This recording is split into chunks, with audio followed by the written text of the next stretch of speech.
So I am doing number 14 on Unit 8 of E&M. It states, in the sketch at the right, a rectangular wire loop and a long straight wire lie in the same plane. The resistance in the loop is 2 ohm. For A, show that for a steady current I in the straight wire, the magnetic flux through the loop is given by the flux equals to mu IL over 2 pi times ln 3. So you can see close up on this loop right here. This loop is next to an infinitely long wire, and the distance between them varies from L to 2L, and this little section of area has length L and width dr. So it's either just some measurements that we should keep in mind when we're trying to find the magnetic flux going through the loop. So for A, the formula for flux, magnetic flux, is given as BA, or the dot product between B vector, or the magnetic field, and A, the area vector. And in this instance, the B vector varies because the distance between the wire and the loop varies accordingly. So the formula for the B field given by an infinitely long wire is mu I over 2 pi r, where r is the distance between a certain point and the position at the wire. And area is also a function of r because we're taking a very small section of the area, which, as I said before, was length L and width dr. So I'm going to substitute these two values in, and you can see that now you're able to integrate.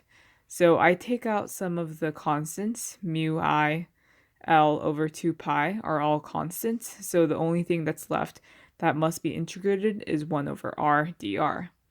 And to find the limits of integration, you can go back to the picture. You can see that the distance between the wire and the loop is first L, and then when you go all the way and cover all the DRs, it goes all the way back here, and the total distance between this loop and the wire then becomes 3L. So you're going to be integrating from L to 3L. And of course, the integral of 1 over r dr is ln r. And your limits of integration is L to 3L. And when you calculate this, you're going to get that the magnetic flux exerted by the wire on the loop is going to be mu IL ln 3 over 2 pi. Now for B, it states, if the current in the long wire decreases uniformly from 10 amps to 2 amps in 2 seconds, find the magnetic and direction of the induced current in the loop. Let L equals 30 centimeters. So for this problem, you can see that the current is changing. So the di over dt is changing. And it states that L, which is the initial distance from the wire in the loop, is 0.3 meters. So you can use what you found in the last problem. You know di over dt. So you can, if you differentiate this equation, you will get that the change in the flux is equal to all this constant times the change in the current. And since you're given the change in the current, you can plug this in. So I basically just differentiate both sides of the equation. And for your di over dt, the problem states that the current in the long wire decreases uniformly from 10 amps to 2 amps in 2 seconds. So I calculate that. And when I multiply all of these values together, I get the change in the flux is equal to negative 2.64 times 10 to the negative 7, which makes sense because if the current is decreasing in the wire, it's going to be exerting less flux on to the loop itself. So it makes sense that the change would be decreasing.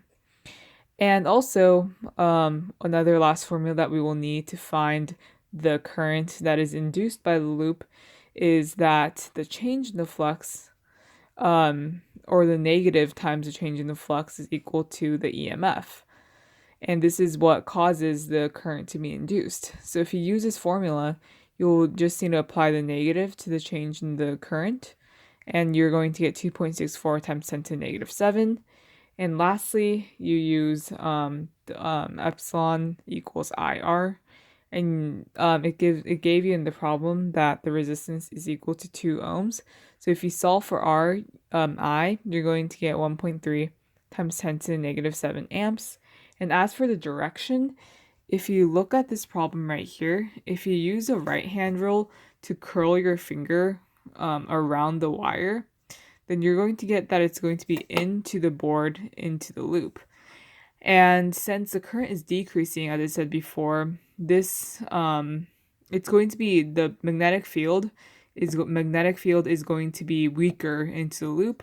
So the current must induce a current that makes the magnetic field be stronger, and the only way that would be possible is if the current was going counterclockwise into the loop, so that it compensates for the change in the flux by increasing its own magnetic field.